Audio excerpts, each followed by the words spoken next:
1062 The Voice of Love, Kekasih Tuhan masih melanjutkan kebersamaan kita dalam program Bincang Pagi bersama dengan Pendeta David Samuel dari GBI Shalom. Kami tadi berbincang tentang kemerdekaan dalam Kristus ya.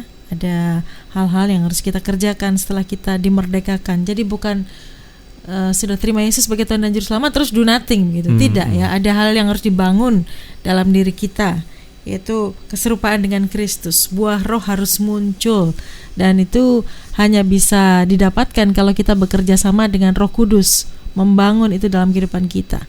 Kekasih Tuhan, silahkan telepon, SMS, WA bisa Anda manfaatkan untuk bertanya, berdiskusi berkaitan dengan apa yang kami perbincangkan ya. Atau Anda bisa bersaksi, mungkin hidup Anda dulu seperti apa, terkait legalisme kah, atau Anda mungkin bahkan abai terhadap hal-hal yang membangun secara kerohanian, dan bagaimana sekarang perubahan itu terjadi. Prosesnya pasti ada. Saya percaya kesaksian Anda bisa memberkati setiap kekasih Tuhan yang mendengarkan. Pak David, kalau bicara tentang legalisme tadi ya, tadi kami sempat ngobrol di off air ya. Ada banyak bahan yang sudah disiapkan beliau. belum sempat ini. Apakah ada akibatnya sih secara rohani buat kita? Ya, kalau kita terikat dengan yang namanya karena takut, ini karena aturan-aturan begitu. Konsekuen pertama kalau kita ini terikat dengan legalisme yaitu mewajibkan orang untuk melakukan seluruh hukum. Ya. Lalu yang kedua, mereka itu terlepas dari Kristus. Maksudnya? Tidak lagi menjadi milik Kristus. Jadi dia harus tunduk pada hukum Taurat kembali. Jadi dua hal ini sangat bahaya bagi orang-orang yang masih sampai hari ini memegang legalisme, di mana iman kepada Kristus itu bukan suatu kecukupan untuk menjadi jaminan kemerdekaan hidup di dalam firman Allah, tetapi masih perlu ditambahi perbuatan. Jadi ada di situ harus wajib dia, tidak boleh satupun hukum Taurat yang luput. Ada berapa hukum Taurat? 600 lebih, Pak. 613. Silakan Anda menghafal. Itu kalau gagal satu, gagal semua itu. Iya. Yang kedua itu terlepas dari Kristus, artinya sudah tidak lagi hidup dalam kasih karunia Tuhan. Di mana hidup dalam kasih karunia Tuhan sangat luar biasa sukacitanya, di mana kita bisa dengan mudah berdoa pribadi kepada Tuhan secara langsung, tidak lagi pakai perantara, mengorbankan kambing domba. Coba bayangkan berapa Ibu sekarang kambing mahal, Pak. Apalagi apa namanya? Ya apa enaknya? Ya enaknya gimana itu? Digulai. Jadi kan itu sangat menyusahkan. Nah, itu bahayanya bagi orang-orang yang masih menjalankan legalisme. Jadi saya mendukung Bapak Ibu semua untuk jangan lagi hidup di dalam legalisme. Oke, jadi kemerdekaan dalam Kristus itu sudah cukup ya, nggak usah ditambah yang lain-lainnya. Ya. Karena kalau kita tambah yang lainnya malah salah nanti malahan. Iya, jadi kerugian sebetulnya. Bukan suatu hal yang baik. Oke, baik.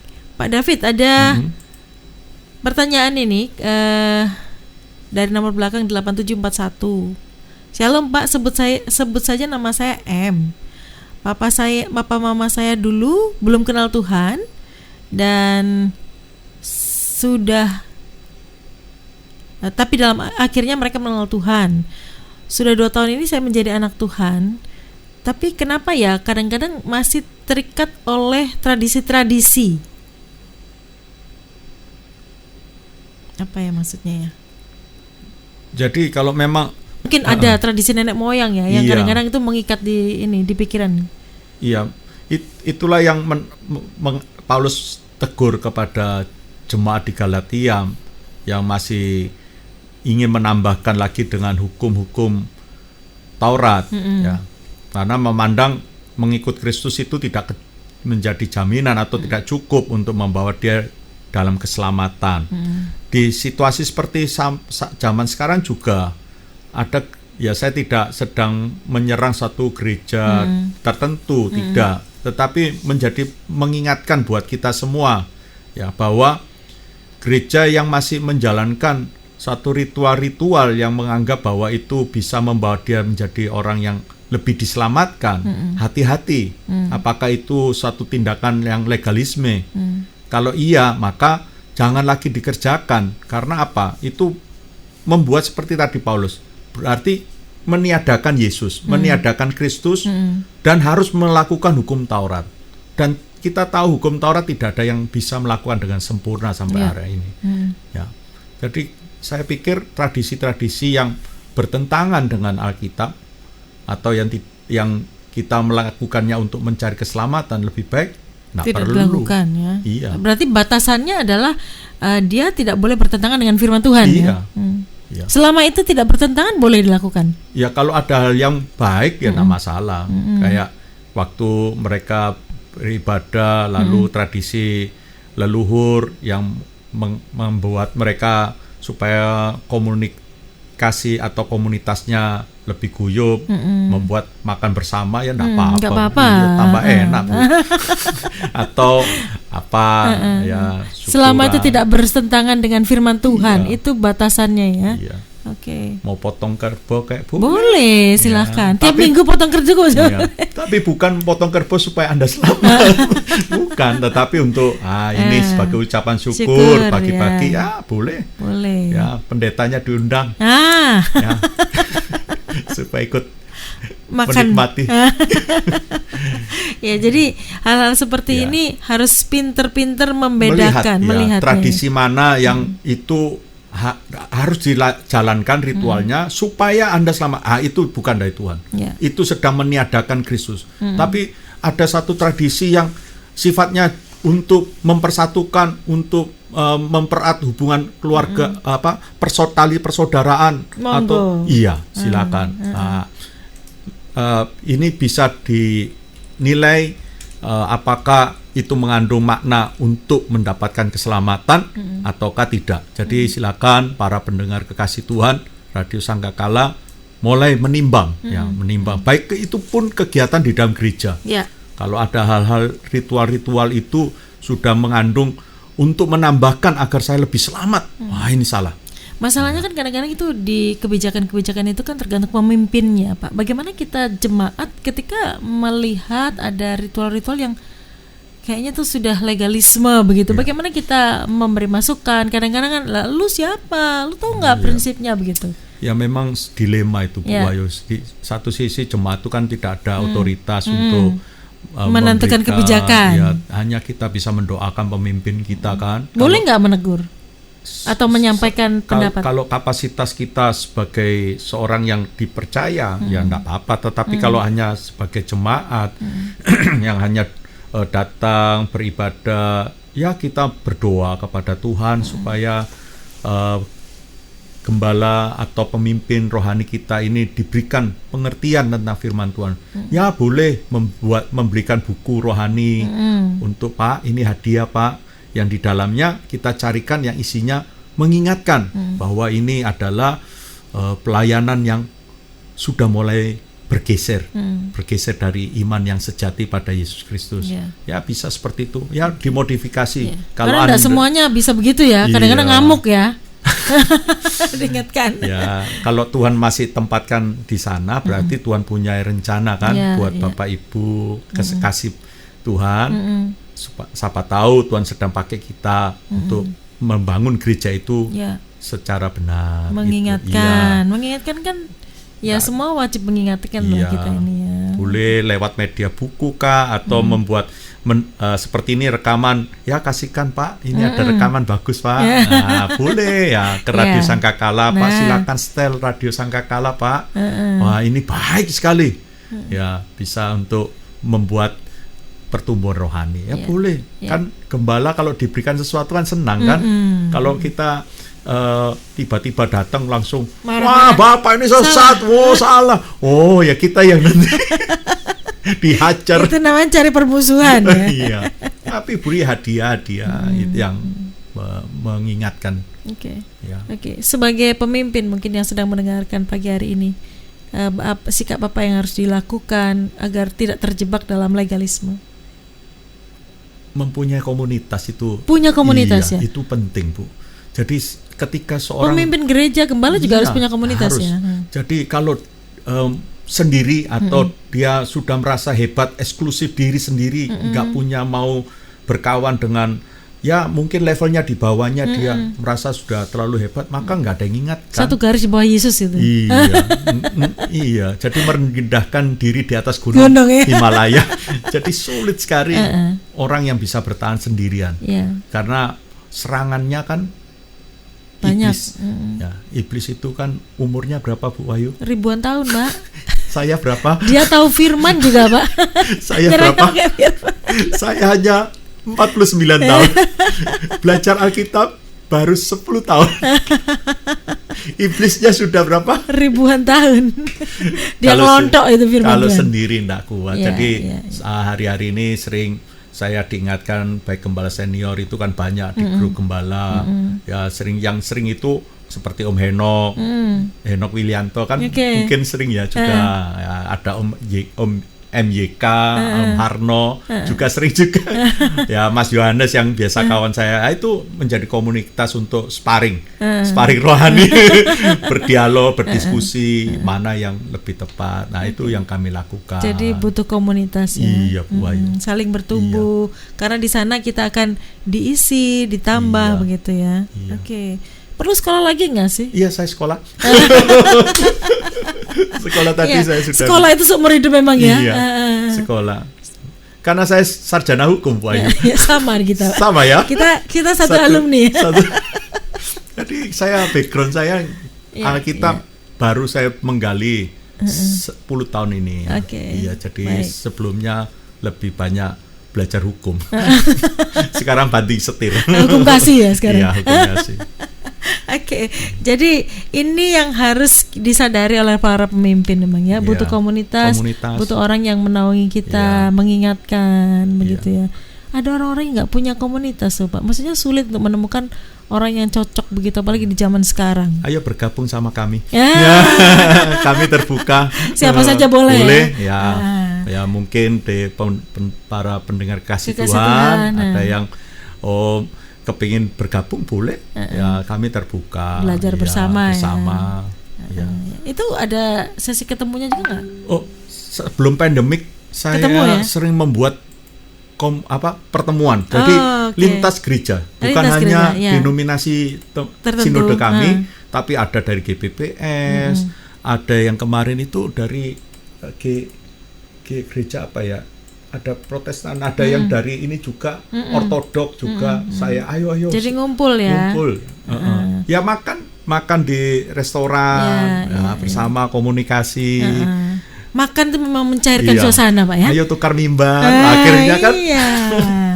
Ya, jadi hal-hal seperti ini perlu dilakukan. Kalau enggak kenal enggak sayang, Bu. Jadi seringkali kan antar gembala itu curiga, nanti diambil domba saya. Tapi ketika saling mengenal, kita terbuka komunikasi, itu sepertinya harus dibudayakan. Kemarin di tempat saya beribadah itu malah 4 gereja bergabung beribadah bersama. Yang khotbah 4 pendetanya. Seru itu. Saya ingin bergabung juga biar 5. Silakan. Jadi pendowo. Pendowo 5 ya. Oke, ada Ibu K yang bergabung. Shalom Pak, kalau jadi pendeta itu apakah harus belajar filsafat juga? Ya, filsafat ya baik, tetapi bagaimana kalau pandangan filsafat yang tidak rohani? Itu rasanya bertentangan, sulit. Jadi kalau filsafat ya yang standar Alkitab punya aja. Ya, belajar filsafat juga ya kalau jadi pendeta. Mungkin ditanya ke Bapak. Kalau di kurikulum STT ada filsafat juga ya. Menurut saya sih semua ini ada filsafatnya ya. Iya, tapi saya belum ngambil. Belum sampai ke sana ya. Baru semester 3 saya. Iya. Sepertinya di semua studi disiplin ilmu itu ada filsafatnya. Boleh belajar kan, tidak terbatas. Tetapi kita harus waspada, filsafat ini kalau sudah tidak sesuai Alkitab, hanya menjadi pengetahuan, bukan menggeser iman yang sudah ditulis Alkitab. Ini berbahaya. Hukum tertinggi adalah firman Tuhan. Jadi boleh menjadi pengetahuan, tahu dia sedang menggunakan filsafat ini, saya sudah belajar. Enggak apa-apa. Belajar bebas semua. Mau belajar pemahamannya orang yang tidak kenal Tuhan juga boleh, kepercayaan boleh, supaya kita bisa tahu untuk melayani mereka. Cara pandangnya mereka seperti ini, begitu ya. Oke. Asal kembali batu ujinya adalah firman Tuhan. Oke. Baik, Pak David, bisa disimpulkan dari perbincangan kita pagi hari ini dan silakan tutup dalam doa. Kekasih Tuhan, di mana Bapak Ibu saat ini berada, kita pagi ini telah mengalami kemerdekaan yang luar biasa atas negara kita, Republik Indonesia. Kalau kita bisa menikmati situasi yang baik, kita bisa bekerja dengan tenang, belajar dengan penuh sukacita, anak-anak tidak dibatasi untuk belajar, untuk bekerja, untuk beraktivitas apa saja. Itu berarti dulu ada yang telah berkorban untuk negara ini, sehingga kita hari ini bisa menikmatinya. Demikian juga dengan situasi hidup kita. Dulu kita hidup di dalam perbudakan, menderita, ya, di dalam dosa itu. Tidak ada pengharapan, pasti hukum mati. Tapi ada yang berkorban, yang bernama Yesus Kristus. Nah, pengorbanannya itulah yang bisa membuat kita hari ini hidup dengan penuh sukacita. Tidak dibatasi oleh hukum lagi. Bukan berarti hidup di dalam dosa. Tetapi kita boleh hidup sesuai dengan kebenaran firman Tuhan, yaitu mengaplikasi kasih, sukacita, damai sejahtera, kesabaran, kelemah lembutan, penguasaan diri. Itu semua adalah buah roh yang Tuhan telah taruh di dalam perjalanan orang yang dimerdekakan oleh darah Yesus Kristus. Biarlah perjalanan rohani kita pada pagi hari ini menjalankan sungguh-sungguh buah roh itu sampai akhir hayat kita. Dan tetap setia melayani Tuhan, bukan karena kita takut dihukum, tapi melayani Tuhan karena Tuhan telah melayani kita terlebih dahulu. Amin. Puji Tuhan. Merdeka. Ya. Oke. Baik, silakan tutup dalam doa. Ya, Bapa, kami sungguh bersyukur atas karunia Tuhan di mana kami boleh lahir di negeri ini, negeri yang tercinta, Republik Indonesia, di mana pada saat ini kami boleh merayakan 75 tahun kemerdekaan, dan kami telah menikmati kebaikan dan kemurahan Tuhan atas kemerdekaan ini. Kami percaya founder yang telah menaruh atau telah membangun negara ini dengan dasar-dasar Pancasila dan Undang-Undang Dasar, biarlah ini dapat terus tegak di negeri kami. Indonesia tetap NKRI, negeri yang penuh dengan kasih, damai sejahtera ada di negeri kami. Lawatan Tuhan atas negeri kami. Kami berdoa ya Bapak, pemulihan Tuhan dari segala situasi yang saat ini sedang membuat negeri kami yang tercinta mengalami banyak goncangan, baik segi ekonomi, politik, keamanan, budaya, semuanya.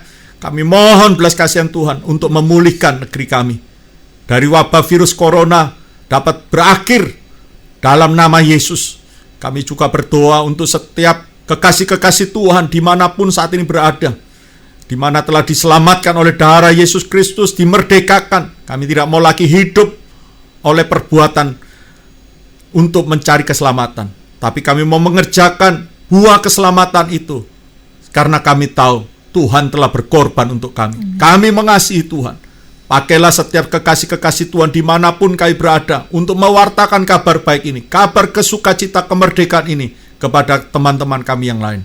Berkatilah Radio Sangkakala yang telah menjadi saluran berkat, seluruh pimpinan dari radio di atas sampai ke seluruh karyawan, para penyiar radio, diurapi Tuhan, diberkati Tuhan dengan limpah-limpah ya Bapa. Kami berdoa, biarlah radio ini menjadi saluran berkat bagi banyak orang. Kami juga berdoa Tuhan, lindungilah kami dari segala mara bahaya, dari virus-virus yang saat ini sedang bekerja menggoncang banyak orang. Biarlah Tuhan membungkus dengan kuasa darah Yesus. Bagi tenaga medis yang menangani, Tuhan lindungi, berikan tubuh yang sehat, kekuatan Tuhan menyertai. Juga orang-orang yang kena sakit virus, Tuhan boleh jamah mengalami kesembuhan di dalam nama Yesus. Negeri kami dipulihkan ya Bapa. Terima kasih Roh Kudus. Kalau kami sebentar berpisah, biarlah damai sejahtera Tuhan, sukacita Tuhan mengalir meliputi kami semua, sehingga kami boleh menjadi terang bagi banyak orang. Terpujilah nama Tuhan Allah kami yang kekal selama-lamanya. Di dalam nama Tuhan Yesus kami mengucap syukur Haleluya. Amin. Amin. Pak David, terima kasih sudah menjadi berkat pagi hari ini. Amin. Tuhan berkati, Pak. Merdeka. Merdeka. Ya, kekasih Tuhan, tentu sudah kebersamaan kita dalam program Bincang Pagi. Kekasih Tuhan, dimanapun Anda berada, kemerdekaan telah Tuhan berikan kepada Anda dan saya. Merdeka dari dosa, dari hidup yang sia-sia, dari belenggu legalisme.